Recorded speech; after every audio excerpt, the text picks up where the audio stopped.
ሰላም ጤና ይስጥልን ውድ ሪፖርተር ተከታታዮች የሰዓቱን ዜናዎች ቀጥዬ ያሰማችኋለሁ። በቅድሚያም አርዕስተ ዜና። በሰባተኛው ሀገር አቀፍ ምርጫ ውጤት ሊያዛቡ የሚችሉ የህግ ጥሰት የተፈጸመባቸውና ውጤታቸው የተሰረዘ 11 የምርጫ ክልሎች ላይ የድጋሚ ምርጫ ለማድረግ ቦርዱ እየተዘጋጀ መሆኑን አስታውቋል። አብዛኞቹ ነዳጅ አስመጪዎች ነዳጅ የሚያራግፉት በቤንሻንጉልና ትግራይ ክልል ነው ሲሉ የአማራ ክልል ፕሬዝዳንት ተናግረዋል። ሌሎችንም ይዘናል። አብራችሁን ቆዩ።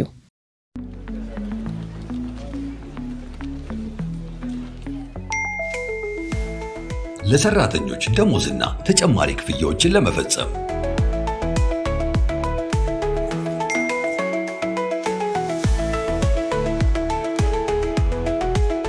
ከዶላር፣ ዩሮ እንዲሁም ፓውንድ አካውንቶ ወደሚፈልጉት አካውንት ገንዘብ ለማስተላለፍና ክፍያ ለመፈጸም የረጅም ጊዜ የባንክ ስቴትመንቶችን በቀላሉ ለማግኘት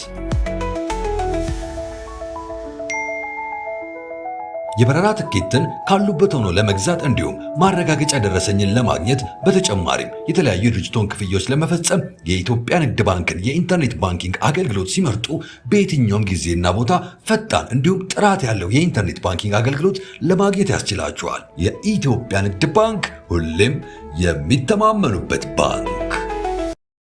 በሰባተኛው ሀገር አቀፍ ምርጫ ውጤት ሊያዛቡ የሚችሉ የህግ ጥሰት የተፈጸመባቸውና ውጤታቸው የተሰረዘ 11 የምርጫ ክልሎች ላይ የድጋሚ ምርጫ ለማድረግ ቦርዱ እየተዘጋጀ መሆኑን አስታወቀ። በምርጫ ክልሎቹ የግንቦት 24ቱን ምርጫ ያስፈጸሙ አካላት ለድጋሚ ምርጫው አስፈጻሚ መሆን እንደማይችሉ ተገልጿል። የኢትዮጵያ ብሔራዊ ምርጫ ቦርድ ሰባተኛውን ዙር ሀገር አቀፍ ምርጫ ግንቦት 24 ቀን 2018 ዓ.ም ማካሄዱን ተከትሎ ብልጽግና ፓርቲ ለሁለተኛ ጊዜ መመረጡን ያረጋገጠበትን ውጤት ይፋ ያደረገ ቢሆንም በ5 ክልሎች ውስጥ በሚገኙ 11 የምርጫ ክልሎች ጉልህ የምርጫ ህግ ጥሰት ተፈጽሞ መገኘቱን ተከትሎ የድጋሚ ምርጫ እንዲካሄድ ውሳኔ በመሰጠቱ ዝግጅት እየተደረገ ነው።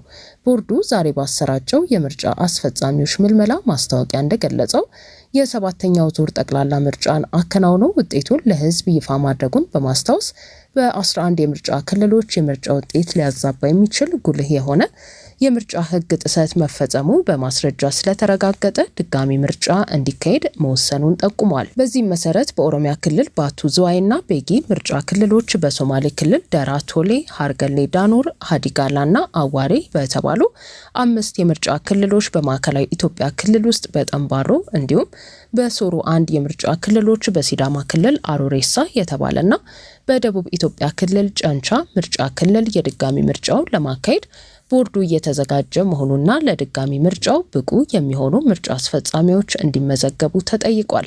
ከዚህ ቀደም የምርጫ ውጤት ሊያዛባ የሚችል ጉልህ የምርጫ ህግ ጥሰት ተፈጽሞባቸዋል በተባሉ በእነዚህ 11 የምርጫ ክልሎች ላይ የድጋሚ ምርጫውን የሚያስፈጽሙ ሰዎች የሰባተኛው ዙር ምርጫ ላይ ያልተሳተፉ አዲስ አስፈጻሚዎች እንደሚሆኑ የገለጸው የኢትዮጵያ ብሔራዊ ምርጫ ቦርድ ገለልተኝነታቸውንና መስፈርቱን ማሟላታቸውን አረጋግጦ በጊዜያዊነት ለመቅጠር የጊዜ ሰሌዳ አውጥቷል።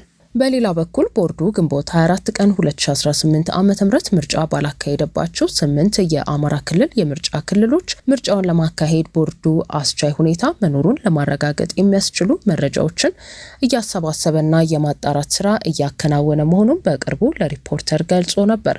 ቀሪ ምርጫ ከሚደረግባቸው 8 የአማራ ክልል የምርጫ ክልሎች ውስጥ ደቡብ ጎንደር፣ ምዕራብ ጎንደር፣ አምባሰልና ደጋዳሞት አካባቢዎች የሚገኙበት ሲሆን ቀሪ ምርጫውን ለማካሄድ በተመሳሳይ የምርጫ አስፈጻሚዎች የቅጥር ማስታወቂያ ማውጣቱ ይታወሳል። በምርጫ ክልል ደረጃ አስፈጻሚዎች የሚመለመሉት ምርጫ ክልሉ ባለው የጣቢያ ብዛት ሲሆን በዚህም በቦርዱ አሰራር መሰረት እንደ ምርጫ ክልሉ ስፋት በአንድ ምርጫ ክልል ቢያንስ 3 አስፈጻሚዎች እንደሚኖሩና በምርጫ ጣቢያ ደረጃ ደግሞ 7 አስፈጻሚዎች እንደሚኖሩ ይጠበቃል።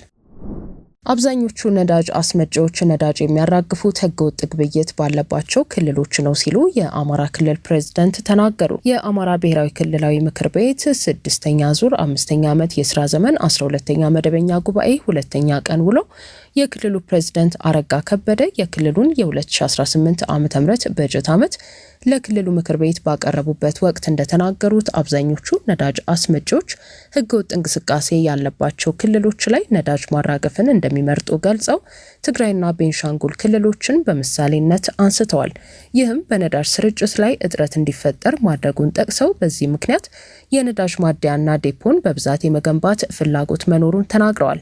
ነገር ግን ከግንባታው ጋር በተያያዘ ሁለት ችግሮች አሉ ብለው እንደሚያምኑ የገለጹት ፕሬዝዳንቱ የመጀመሪያው ችግር በሁሉም አካባቢዎች ወጥነት የጎደለው የነዳጅ ማደያና ዴፖ ስርጭት መሆኑን አስረድተዋል። መሰል የስርጭት ችግር በመላው የሀገሪቱ ክፍሎች መኖሩን እንደሚገነዘቡ የገለጹ ሲሆን ወጥነት ያለው ስርጭት እንዲኖር እንዲሁም ህገወጥ የነዳጅ ስርጭትን ለመከላከል የፌዴራል መንግስት ዘርፈ ብዙ ስራዎችን እየሰራ እንደሆነ ጠቁመዋል። በአሁኑ ወቅት በክልል ውስጥ 42 የነዳጅ ማደያዎች ግንባታቸው ቢጠናቀቅም ወደ ስራ አለመግባታቸውን የገለጹት አቶ አረጋ በቅርቡ ወደ ስራ እንዲገቡ ከንግድና ቀጠናዊ ትስስር ሚኒስቴር ጋር ንግግር እየተደረገ መሆኑን ተናግረዋል። በጊዜያዊነት ተጨማሪ ማደያዎችን የመገንባት እቅድ አለመኖሩንም አመልክተዋል። የአማራ ብሔራዊ ክልላዊ መንግስት ምክር ቤት ትላንት በነበረው የመጀመሪያ ቀን ውሎ ክልሉ የጸጥታ ችግሮች ቢገጥሙትም በበርካታ የልማት መስኮች አጥጋቢና አበረታች ውጤቶችን ማስመዝገብ መቻሉ የተገለጸ ሲሆን የክልሉን የትምህርት ዘርፍ በተመለከተም በበጀት ዓመቱ 7.4 ሚሊዮን ተማሪዎችን መዝግቦ ለማስተማር ታቅዶ የነበረ ቢሆንም በወቅታዊ የጸጥታ ችግሮች ምክንያት መመዝገብ የተቻለው 4.4 ሚሊዮን ተማሪዎችን ብቻ መሆኑ በሪፖርቱ ተገልጿል። የክልሉ ፕሬዝዳንት አረጋ ከበደ ይህ አሃዝ የጸጥታ ችግሩ በትምህርት ዘርፉ ላይ ያሳደረውን ከፍተኛ ተጽዕኖ የሚያሳይ በመሆኑ ችግሩን ለመፍታት ሁሉም በጋራ ሊሰራ ይገባል ማለታቸው ይታወሳል። ኢትዮጵያ አዲሱን የውጭ ሀገር የስራ ስምሪት ህግ በክልሎች ደረጃ በጥንካሬ ተግባራዊ ለማድረግ የሚያስችሉ ስራዎችን ማፋጠኗ በጎ ጅምር መሆኑን ዓለም አቀፉ የስራ ድርጅት አይኤልኦ አስታወቀ። ከሰኔ 18 እስከ ሐምሌ 3 ቀን 2018 ዓ.ም በተካሄዱ 4 ሰፋፊ ውይይቶች 201 የሚሆኑ ባለድርሻ አካላት አዲሱን አዋጅ ቁጥር 1389/2017 እና መመሪያ ቁጥር 1126/2018 በተመሳሳይ ሁኔታ ተግባራዊ ለማድረግ መምከራቸውን ድርጅቱ ገልጿል። ውይይቱ ፍትሐዊ የስራ ስምሪትን ለማስፋፋትና ለኢትዮጵያውያን ስደተኛ ሰራተኞች የሚደረገውን ጥበቃ ለማጠናከር የሚያስችሉ እውቀቶችና የእርምጃ እቅዶች ላይ ያተኮረ እንደነበር ተጠቅሷል። የሰራተኞች ስደት ለበርካታ ኢትዮጵያውያን የቤተሰብ ገቢን የመደገፍና የውጭ ምንዛሬ የመሰብሰብ ዋነኛ መተዳደሪያ ቢሆንም ስደተኛ ሰራተኞች አሁንም ቢሆን ለብዝበዛና ለአደገኛ የስደት መንገዶች የተጋለጡ መሆናቸውን ተቋሙ አመልክቷል። ቀደም ሲል የነበረውን አዋጅ ቁጥር 923/2008 የሚተካው አዲሱ አዋጅ ቁጥር 1389/2017 ለግል ስራና ሰራተኛ አገናኝ ኤጀንሲዎች የተዋቀረ የፍቃድ አሰጣጥና የደረጃ ምደባ ስርዓት